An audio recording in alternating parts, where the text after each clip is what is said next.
Thank you, David, for coming to talk to us about your new book, Naturalizing Heidegger. Let's start off by talking about what led you to the writing of this book. I perceived a connection between two ideas that I had not previously seen any connection between, but that I was interested in. And that was the concept of nihilism and the concept of nature. I'd always been drawn to the problem of nihilism. So nihilism can be defined a lot of ways at a basic kind of minimal level. I think it's the idea that our values lack any objective foundation or cosmic support, whether in God or in nature. So the idea that life is inherently meaningless, that our values are just subjective or hold only within a particular culture. And nihilism becomes a prominent, pervasive problem and experience in the modern world, for a lot of reasons. I think in large part because of the decline of religious belief as an organizing center of cultural life. So nihilism was one issue I was drawn to. Where does it come from? How to deal with it, and so on. The other idea of nature and our place within nature, how we understand the natural world. I grew interested in that in large part because of my interest in environmental issues. Over the last several decades, for obvious reasons, there's been an explosion of work in ethics around topics in the environment with regard to our treatment of animals, species extinction, climate change, and so on. And what a lot of environmentalists and environmental ethicists are concerned about is to reclaim a picture of the natural world as holding a kind of value on its own terms.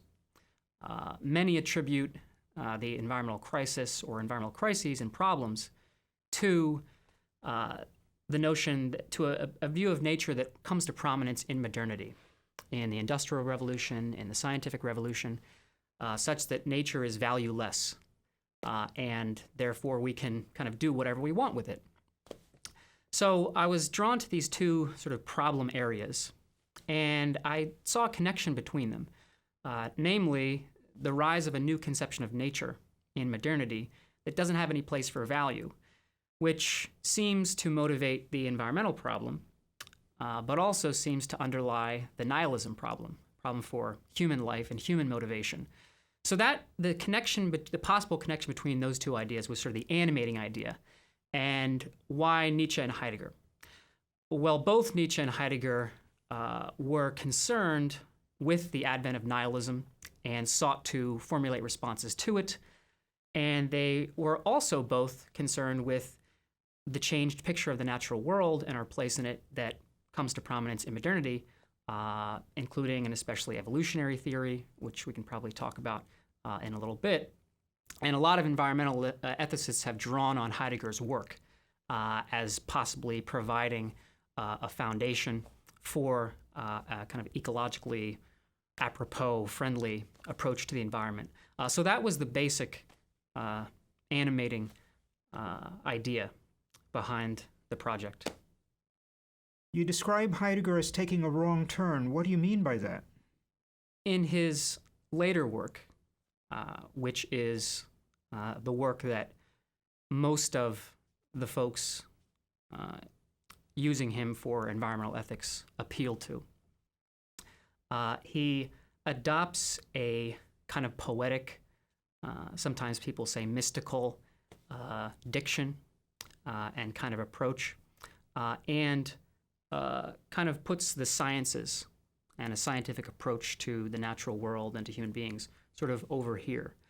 He's not saying that science is false or that it's unimportant or that it can't tell us important things about the natural world, but that at some level it is secondary. And he proposes a stance toward the world. The German term is Gelassenheit. Sometimes it's translated as releasement or letting be. The idea that we should sort of let the world arise on its own terms and not try to control it, not try to manipulate it, not foist our own conceptual frameworks onto it. And so understandably, a lot of environmentalists see this as, holding a kind of conservationist message. So there's kind of like a romantic, almost vibe to Heidegger's later thought, and that runs through his critique of technology as a way of trapping nature or reducing nature to just a stock of energy. He says, according to kind of calculative thinking and the technological mindset, nature becomes a gigantic gasoline station, right? And he's writing in the wake of the discovery of nuclear weapons and nuclear energy. So that's in the background as well. So understandably, a lot of environmentalists, glom onto that stuff as providing a healthy, more holistic worldview of human beings learning their limits and so on. And it's not that I don't think that has something going for it, but part of what I see as the problem or the wrong turn in Heidegger's thinking are a few things. One is that he dismisses the concept of value. Somewhere Heidegger says, values are the greatest blasphemy against being. What he means by that and why he says it is that he thinks that when human beings value, when we attribute or project value onto things, we tend to reduce being or nature or the world.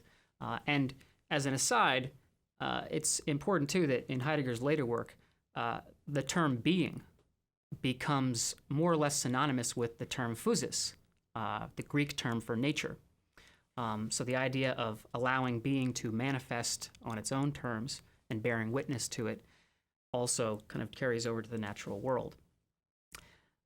So when we value things, he tends to think that we are reducing being or reducing nature merely to our own petty, kind of small, constricted human concerns. So valuing is being too kind of human-centric. And he sees the same kind of process going on with modern technology. So he regards the concept of value as kind of inherently bankrupt.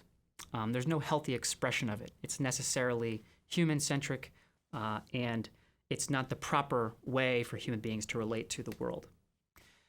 But the concept of value, I think, is essential. As I mentioned before, in a lot of environmental ethics, part of the game is to devise a kind of value theory or value framework that can help us make difficult decisions when we encounter conflicts between human interests and animal interests, or conflicts between animal populations, or any sort of conflict of interests between parties with regard to environmental issues.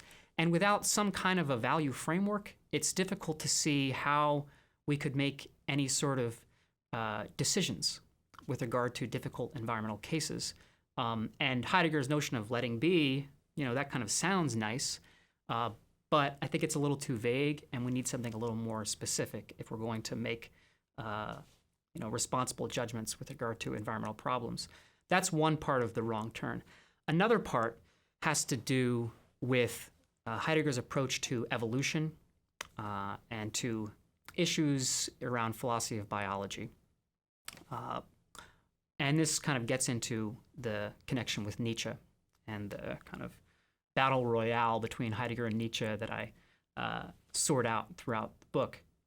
A lot of Nietzsche's concern with nihilism was driven, and this was one of the kind of most fascinating things I learned in the research, was a lot of Nietzsche's concerns about nihilism and the death of God were driven by Darwin and by what he saw as the consequences for human beings, the implications of the Darwinian picture of the universe, that human beings just evolved at random, that life is a lot older than the traditional picture we get in the Bible, that human beings don't occupy this sort of pride of place as the crown of creation. We're just another animal species. We're not special. That seems to paint a dismal picture of human life. And so a lot of Nietzsche's response to nihilism was figuring out how to digest what the philosopher Daniel Dennett calls Darwin's dangerous idea, how to recapture a sense of life being meaningful and worth living in the face of a world that seems to have evolved for no purpose at all. And so Nietzsche engaged evolutionary theory full on, and he tried to develop an account of human existence such that human beings are continuous with the natural world, and yet to account for the human difference, what is special about human beings. Heidegger, on the other hand, never really seemed to integrate and incorporate evolutionary theory into his account, though he was influenced by a number of biologists, and though a number of biologists actually played a seminal role in the development of his own account of human being in the world, human existence, he never really, to my mind, and part of what I argue in the book, is integrated the evolutionary story with the larger human story, and so that seemed to be a big gap in his later thought. In his earlier work, he has this sustained engagement with biologists and broaches some fascinating issues in the philosophy of biology and the relation of human beings to animals. But in his later work, he seems to push that aside and maintain a kind of radical gulf and separation between human beings and non-human beings. So there's more, but those are some of what I saw as the wrong turns in his thought. Heidegger is associated with the term the end of metaphysics, but you use metaphysics as a positive term throughout the book. Say something about the role metaphysics plays in your book. Metaphysics has become a bad word, not across the board in contemporary philosophy, but more so in continental philosophy. And continental philosophy just refers generally to the European continent and to the philosophical tradition stemming usually from Kant onward, coming out of Europe, but also American thinkers who have been influenced by modern European thinkers. Metaphysics has become kind of a bad word in continental thought, in part through the influence of traditions like phenomenology, but especially post-structuralism. And part of what Heidegger is trying to do in Being and Time, his major work, and in subsequent works, is criticize a particular metaphysical tradition that he just refers to as metaphysics, and that a lot of his interpreters refer to as metaphysics, starting with Plato, but especially starting with Aristotle. And the main concept, the main kind of conceptual building block of this metaphysical tradition, he thinks, is the concept of presence. Of taking anything as just present at hand. I mean, it's so elementary, it's almost difficult to describe. That, again, going back to Aristotle, the basic building blocks of the world are substances. So a human being is a substance, a tree is a substance, a molecule, if you like, is a substance, and so on. And so that's the basic building block, that there is something, that things are coherent individuals over time, and that's what the world is made of. And of course, this is something that seems to jibe with our basic perception of the world, right? We perceive individual things. Heidegger tries to dismantle or take apart this basic building block, this basic way of understanding things. Because one thing he thinks that it can't really adequately capture is us. The human way of being is different from the way of being of a tree or a rock or any other sort of non-human entity, in that human consciousness is self-transcending. It's always beyond itself. It's not self-contained. And Jean-Paul Sartre, who was very heavily influenced by Heidegger, conceptualized this, I think, very neatly with the notion of there are two kinds of things. There are beings that are beings in themselves and beings for themselves. And things that are being for themselves, like human beings, they are ecstatic. They're outside themselves. They are not self-contained. And so, at least on the level of human being, Heidegger thought that substance metaphysics, or the metaphysics of presence, was an inadequate conceptual scheme to capture what we are. And so what he tried to do was show how that way of thinking of things flowed from a particular interpretation of time. In other words, the way we came to think of being, the way the world is, was in part a way that we come to think of time. And as the present, we abstract the present from the flow of time. But in reality, it's much more, again, a kind of a flow experience. In the same way, we take objects as just present at hand, but in doing so, we are abstracting them from their worldly context, which is always relational. So that's part of what Heidegger was criticizing. And what he has taken to have done by a lot of his interpreters is have shown that metaphysics as a whole is bogus. It should be tossed out because it doesn't adequately map onto our experience. And I don't disagree with the idea that substance metaphysics is inadequate. That part of Heidegger's critique, I think, is pretty persuasive. But substance metaphysics is not the only game in town. There is a minority report in modern Western philosophy in metaphysics called process philosophy, which is most famously associated with Alfred North Whitehead, the early 20th century mathematician and philosopher, but really stretches back throughout the tradition. I mean, it's in the German idealists to some extent. I tend to categorize Nietzsche as a kind of process thinker.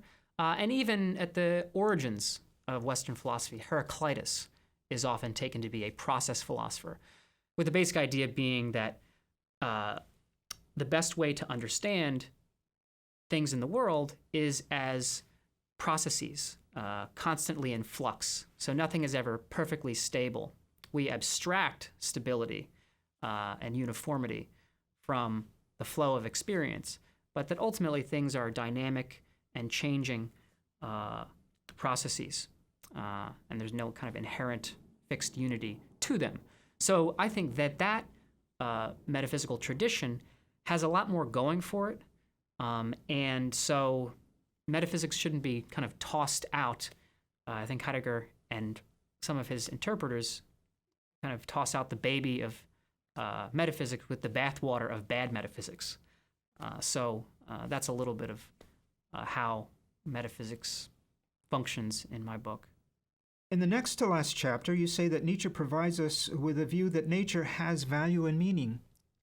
How does he do that? First of all, I would say that I think my interpretation of Nietzsche is in the minority.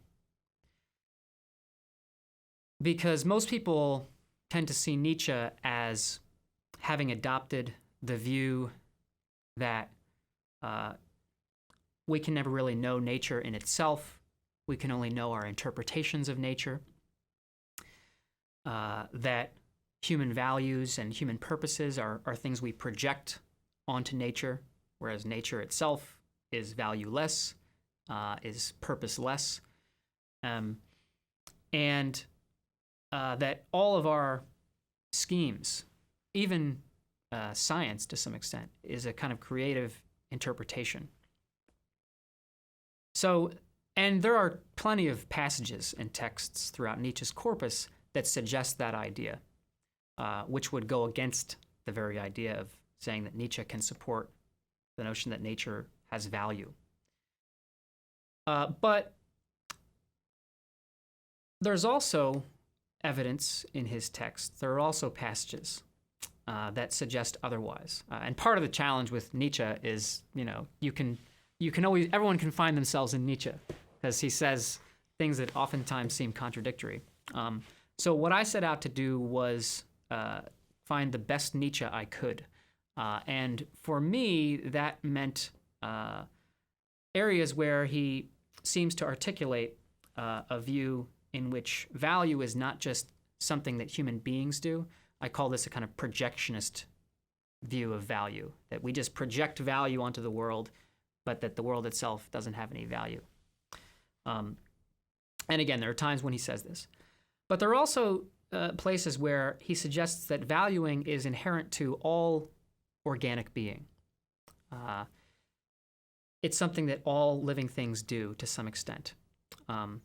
So the fact that, for a dog, some things register on its perceptual radar and don't, and so on for various other living things.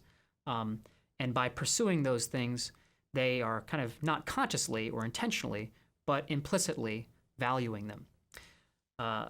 So there are times when he speaks to this effect, and part of this is associated with his concept of the will to power. There's a lot of disagreement about the scope that Nietzsche intended this concept to have. Some people think that he thought the will to power was restricted to human beings. Some people thought he meant it to apply to all things in the world. And the will to power, at its most basic level, is the idea that things are characterized by this incessant drive to overcome. So the human being, in this view, is a kind of constellation of drives that are all sort of jousting for supremacy. And that's all we are, really, is these different warring drives that have different values and different aims. I tend to be of the view that Nietzsche thought the will to power was a cosmic reality, characterized all things. And because of his, particularly because of his view of accepting the evolutionary story, that we emerged through this evolutionary process, so the basic characteristics of human beings would have much overlap, obviously, with the rest of the natural world. And that includes our capacity for valuing. So the idea that not just all human beings, but that all living things are composed of these drives or wills to power, kind of jousting for supremacy, that seems to entail that living things also value, perhaps not in the same way that we do. So the basic strategy I took was to find parts in Nietzsche that exemplify this idea that value is not merely a human concept or a human capacity, but it's something that all life does to some extent.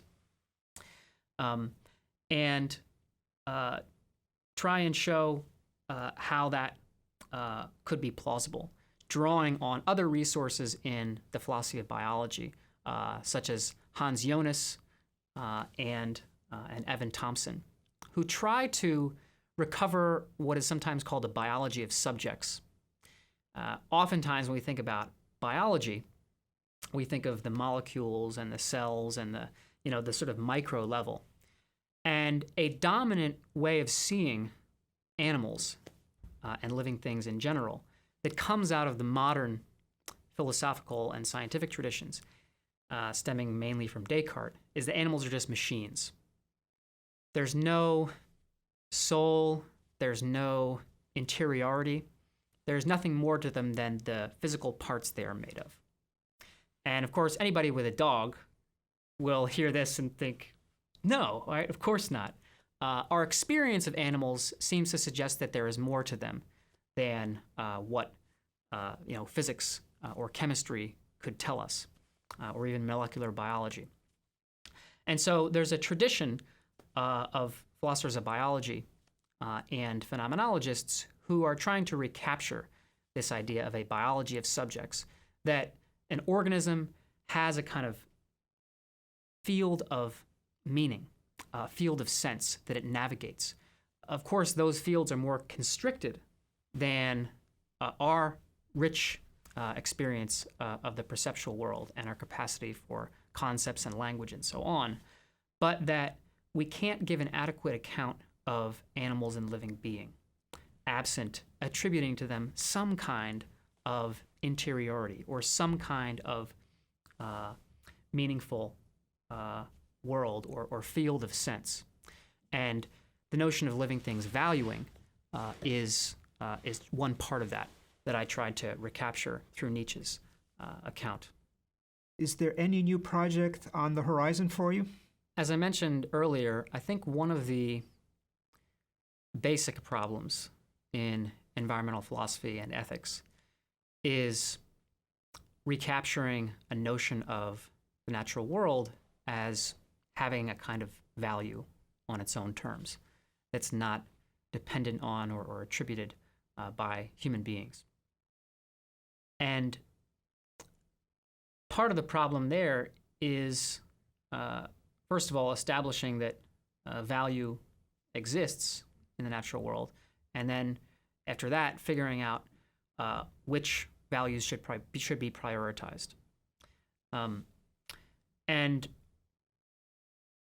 part of what I think is necessary is to develop some kind of a value framework to help make difficult decisions when there are competing environmental interests. And so part of what I tried to set out with this foundation from Nietzsche's thought, and that is to some extent, I think, in Heidegger's earlier thought, is to find a kind of biological basis for value.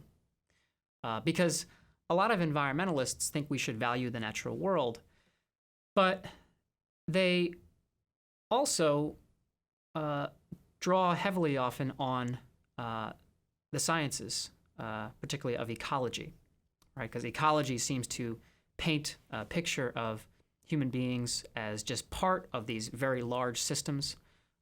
And so you look at what ecology seems to say, and it seems to paint this holistic picture of the natural world. And then from there, they often will derive sort of ethical prescriptions, right? Because human activities have these systemic effects and feedback loops in natural systems, then we ought to do such and such. But if you merely adopt a kind of scientific conception of the world, that doesn't necessarily generate any ethical imperatives. That doesn't necessarily suggest one course of action over another. And in fact, ecology has evolved itself. There have been a number of different ecological paradigms that have emerged, or basic ways to think about natural systems. So ecologists are not sort of united as this is what nature is, for one. And then two, all of the different paradigms or models of ecology have been used to exploit the natural environment. So a scientific picture or conception of the natural world doesn't necessarily tell us how we ought to act. Which is to say that that initial problem that I mentioned of the connection between nihilism and nature, or the notion of nature being valueless, that comes to the scene in the wake of modern science, that problem is still around. Where does the normative force come from? And so my own strategy was to try and find a biological basis for value. And so that's what motivated my interpretation of Nietzsche, to try and push the concept of value below or beyond the human purview. So that's one thing. But another problem that I don't think I fully resolved in the book is, you can say that Tom, Dick, and Harry value X, Y, and Z. But that doesn't tell you, whose desires should be prioritized, right? So even if we have a good basis for thinking that human beings value and apes value and ants value, right? That in itself does not necessarily tell us, right, what we should do with regard to destroying this habitat or saving this species or whatnot. So the mere fact that living things value, that doesn't necessarily tell us how we should adjudicate conflicts between them. So that's an outstanding problem that I'm still wrestling with. I think is one of the most challenging problems in environmental ethics. My own kind of not fully worked out view is developing a notion of emergent value, such that more complex life forms have richer experience and therefore ought to be valued more, such that while living things and animals may have a value all their own, human beings have a richer life experience and are more complex life forms, and therefore their lives and interests, not in all cases, but all things being equal, ought to be prioritized more. So that's something I'm still trying to work out. But one last thing I would say is that sometimes I doubt the importance of that project completely, because sort of talk about the metaphysical foundations of values and these kinds of things. They are interesting and to some extent, I think, important problems, philosophical, intellectual problems, but they're not going to move policy. So if people have really strongly developed views about how human practices should change with regard to things like climate change or species extinction and so on, then those value positions need to be articulated in a way that will connect with voters and that will therefore lead to putting pressure on politicians and therefore moving policy.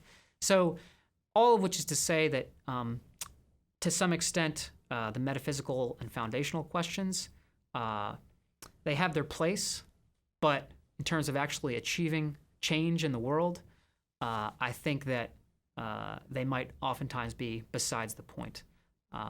So kind of thinking from a more pragmatic standpoint, there's an environmental philosopher who wrote a book called The Policy Turn in Environmental Ethics, who argued that all this talk about intrinsic value and metaphysics and all this kind of stuff is a waste of time, particularly with pressing issues like climate change and species degradation and extinction that where time seems to be of the essence. So that's something I'm still torn about. I find the philosophical and intellectual problems interesting and challenging and worth working on, but at the same time, from the standpoint of environmental ethics and environmentalism in general, I think it's important to keep an eye on the pragmatic angle and being able to translate these kind of more esoteric ideas into language that is more applicable, more accessible